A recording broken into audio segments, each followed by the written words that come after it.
அந்த பொருளாதார பஞ்சத்தை அவளுக்கு மாற்றி அவளுடைய வாழ்க்கையில் ஒரு உயர்வை கட்டளையிட்டார். பெரும்பாடுள்ள ஸ்திரீயுடைய வாழ்க்கையில் அவளுடைய வியாதி என்ற பாரத்தை நீக்கி ஆண்டவர் மிகப்பெரிய ஒரு விடுதலையை கொடுத்தார். அன்னாளுடைய வாழ்க்கையில் பாருங்க, துக்கம் நிறைந்த அன்னாளுடைய வாழ்க்கையில் இருந்த பிள்ளை இல்லாத அந்த பாரத்தை மாற்றி ஆண்டவர் சாமுவேலை கொடுத்து அவளை ஆசீர்வதித்தார். தன்னுடைய எதிர்காலத்தை குறித்து கலங்கி கொண்டிருந்த பேதுருவின் வாழ்க்கையை நீக்கி அந்த பாரத்தை நீக்கி அவனை அப்போஸ்தலனாக ஆண்டவர் மாற்றினார். அன்பானவர்களே, நாமும் இன்று கூட ஏதோ ஒரு பாரத்தினால் ஏதோ ஒரு சூழ்நிலையினால் நாம் கலங்கி தவித்து கொண்டிருக்கிற நம்முடைய சூழ்நிலைகளை நம்முடைய பாரத்தை மாற்றுவதற்கு ஆண்டவர் வல்லவராக இருக்கிறார். இந்த வனாந்தர வாழ்க்கையில் நாம் நமது பாரங்களை சுமந்தது போதும், நாம் நம்முடைய பாரங்களை சுமை தாங்கியாம் ஆண்டவரிடத்தில் நாம் ஒப்படைத்து விடும்போது அவர் எல்லாமே அவர் நமக்காக பார்த்து கொள்வார்.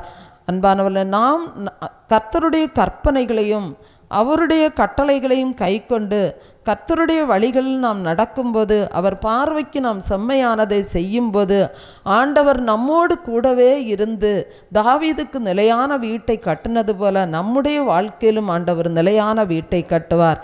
எதிர்காலத்தை குறித்து நாம் கலங்கி கொண்டிருக்கும் போதெல்லாம் நாம் நினைவில் கொள்ள வேண்டியது ஒன்றுதான், இதுவரை நடத்தின தேவன் இனியும் நம்மை நடத்துவார் என்பதை நாம் நினைவில் கொள்ள வேண்டும்.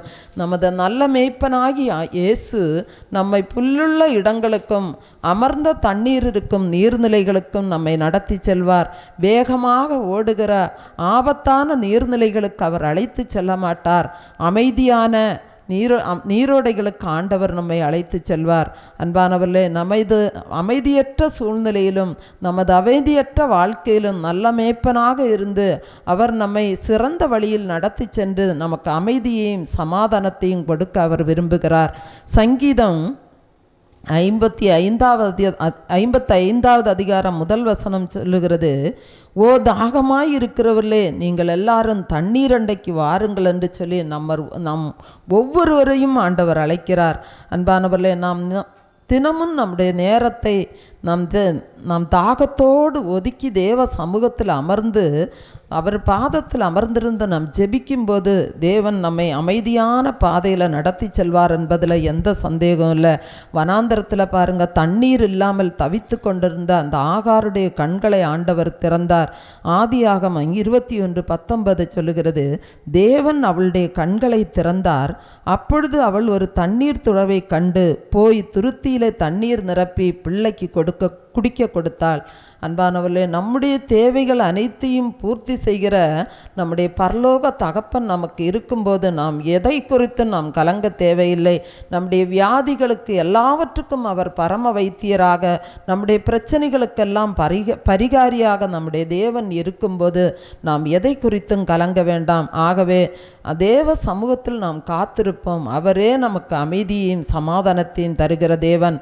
அவர் ஆராய்ந்து முடியாத பெரிய காரியங்களையும் எண்ணி முடியாத அதிசயங்களையும் அவர் நம்முடைய வாழ்க்கையில் செய்கிறார். ஏசாயா 64வது அதிகாரம் 4வது வசனம் சொல்லுகிறது, தேவனே, உமக்கு காத்திருக்கிறவர்களுக்கு நீர் செய்பவைகளை நீரே அல்லாமல் உலக தோற்றம் முதற்கொண்டு ஒருவரும் கேட்டதுமில்லை, செவியால் உணர்ந்ததுமில்லை, அவைகளை கண்டதும் இல்லை என்று சொல்லப்படுகிறது. ரோமர் 11வது அதிகாரம் 33வது வசனம் சொல்லுகிறது, தேவனுடைய ஐஸ்வர்யம், ஞானம், அறிவு என்பவைகளின் ஆழம் எவ்வளவாய் இருக்கிறது. அவருடைய நியாய தீர்ப்புகள் அளவிடப்படாதவைகள், அவருடைய வழிகள் ஆராயப்படாதவைகள். அன்பானவர்களே, நம்முடைய வாழ்க்கையில் நாம் தேவனை சார்ந்து வாழ்கிற வாழ்க்கையைப் போல மகிமையான வாழ்க்கை, சிறந்த வாழ்க்கை வேறு எதுவுமே இல்லை.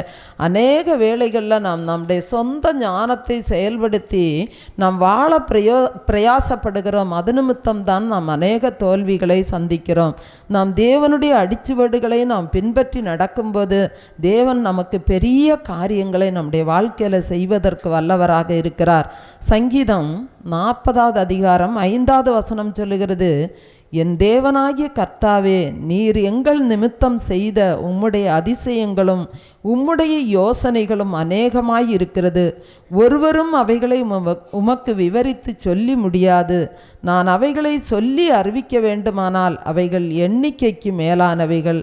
அன்பானவர்களே, நம்முடைய வாழ்க்கையை நாம் கர்த்தருக்கு ஒப்பு கொடுத்து முற்றிலும் நாம் அவரை சார்ந்து கொள்ளும்போது அவர் நமக்காக பெரிய காரியங்களை செய்வார். ஒரு மிகப்பெரிய ஒரு கோடீஸ்வரர் இருந்தார். அவர் ஏராளமான கோடிக்கணக்கான சொத்துக்களை அவர் சேகரித்து வைத்தார். அந்த ஒவ்வொரு கோடிக்கணக்கான சொத்துக்களுக்கும் ஒவ்வொரு கோடிக்கு ஒரு கொடியை தன்னுடைய மாடியில் அவர் கட்டி வைத்தார். அப்படி அவருக்கு இன்னும் ஏராளமான பணம் சேர்க்க வேண்டும், இன்னும் ஏராளமான சொத்துக்களை சேர்க்க வேண்டும் என்ற ஆசை அவரை விடவே இல்லை. சொத்து, பணம், தங்கம் இப்படி அவர் சேர்த்து கொண்டே இருந்தார். ஒரு நாள் அவரை சந்திப்பதற்கு ஒரு ஊழியக்காரர் வந்தார். ஊழியக்காரர் வந்து அவரிடத்தில் ஒரு குண்டூசியை கொடுத்து விட்டு, இதை நீங்கள் பரலோகம் வரும்போது அங்கு என்னிடத்தில் கொண்டு வந்து கொடுங்கள் என்று சொல்லி கொடுத்து விட்டு போனார். ஏன் இவர் எனக்கு இந்த குண்டூசியை கொடுத்து விட்டு போகிறார் என்று சொல்லி அந்த மனிதனுக்கு அர்த்தம் புரியவில்லை. அப்பொழுது அவருடைய மனைவி அதை அந்த மனிதனுக்கு விளக்கி சொன்னார்கள். நீங்கள் கோடி கோடியாக பணத்தை சம்பாதிச்சாலும், மாடி மேலே மாடி போட்டு வீட்டை கட்டினாலும், நீங்கள் பரலோகம் போகும்போது ஒரு குண்டூசியை கூட நீங்கள் கொண்டு போக முடியாது. அதை விளக்குவதற்காகத்தான் இந்த குண்டூசியை உங்களுக்கு கொடுத்து விட்டு சென்றிருக்கிறார் என்று சொல்லி சொன்னார்கள். அன்பானவர்களே, எத்தனை அர்த்தம் நிறைந்த வார்த்தைகள்! அப்படியானால் சேமிப்பதும் சம்பாதிப்பதும் தவறா என்று நாம் கேட்கலாம். சேமிப்பதும் சம்பாதிப்பதும் தவறு கிடையாது. ஆனால் நம்ம சேமிக்கவும் சம்பாதிக்கவும் நம்முடைய நேரத்தை ஒதுக்கிவிட்டு நாம் ஆண்டவராகி இயேசுவுக்கு நம்முடைய வாழ்க்கையில் நாம் இடமே கொடுக்காமல் இருந்தால் அதில் நமக்கு ஒரு பிரயோஜனமே கிடையாது. நம்முடைய வாழ்க்கையில் வேதம் வாசிப்பு இல்லை என்றால், ஜெப வாழ்க்கை இல்லை என்றால் அதில் ஒரு பிரயோஜனமும் கிடையாது. இயேசு சொல்லுகிற ஒரு உவமையில் ஐஸ்வர்யவான் ஒருவனுடைய நிலம் நன்றாய் விளைந்தது. அப்பொழுது அவன், நான் என்ன செய்வேன், எங்கு சேர்த்து வைப்பேன் என்று சொல்லி அவன் கவலைப்படுகிறான். லூக்கா 12ஆம் அதிகாரம் 18, 19, 20 வசனங்களை நாம் வாசிக்கலாம். நான் ஒன்று செய்வேன், என் களஞ்சியங்களை இடித்து பெரிதாக கட்டி எனக்கு விளைந்த தானியத்தையும் என் பொருட்களையும் அங்கே சேர்த்து வைத்து, பின்பு ஆத்மாவே, உனக்காக அநேக வருஷங்களுக்கு அநேகம் பொருட்களை சேர்த்து வைக்கப்பட்டிருக்கிறது, நீ இளைப்பாரி புசித்து குடித்து பூரிப்பாய் இரு என்று என் ஆத்மாவோடே சொல்லுவேன் என்று தனக்குள்ளே சிந்தித்து கொண்டான். தேவனோ அவனை நோக்கி, மதிகேடனே, உன் ஆத்மா உன்னிடத்திலிருந்து இந்த ராத்திரியில் எடுத்துக்கொள்ளப்படும், அப்பொழுது நீ சேகரித்தவைகள் யாருடையதாகும் என்றார். அன்பானவர்களே, நாம் இந்த பூமியில் சேர்த்து வைத்திருக்கிற பொக்கிஷங்களெல்லாம் பூச்சியும் துருவும் அவைகளை கெடுத்துவிடும், திருடனும் அவைகளை கன்னமிட்டு திருடுவான். ஆனால் நாம் பரலோக ராஜ்யத்துக்கு நாம் முதலிடம் கொடுக்கும்போது தேவன் பரலோக பொக்கிஷங்களால் தேவன் நம்மை நிரப்பி நடத்துவார்.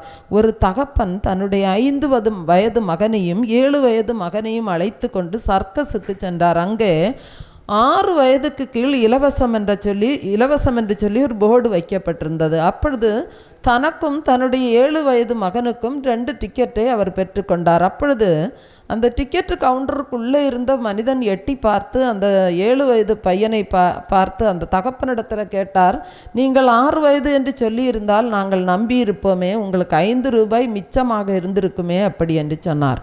அப்பொழுது அந்த தகப்பன் சொன்னார், எனக்கு 5 ரூபாய் மிச்சமாகும் என்பது உண்மைதான்.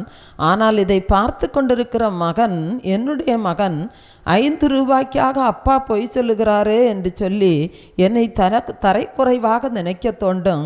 இந்த 5 ரூபாவையே சம்பாதிச்சு விடலாம். ஆனால் என்னுடைய மகன் என்னை பற்றிய தீய நினைப்பு அவனுடைய உள்ளத்தில் வந்துவிட்டால் அதை ஒருபோதும் நாம் மாற்ற முடியாது என்று சொல்லி சொன்னார். அன்பானவர்களே, நல்லதாக நடிப்பதல்ல, நல்லவனாக வாழ்ந்து நற்பெயரை சம்பாதித்து நமக்காகவும் நம்முடைய சந்ததியாருக்காகவும் நாம் சேர்த்து வைப்பதுதான் மிகப்பெரிய சொத்து. ஆகவே நற்பெயரை நாம் எளிதாக சம்பாதித்து விட முடியாது.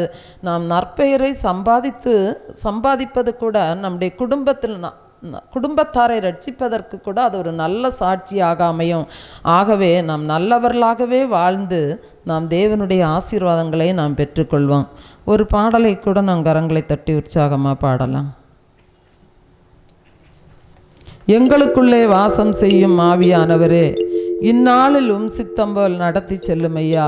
அந்த பாடலை நாம் கரங்களை தட்டி உற்சாகமாக பாடலாம்.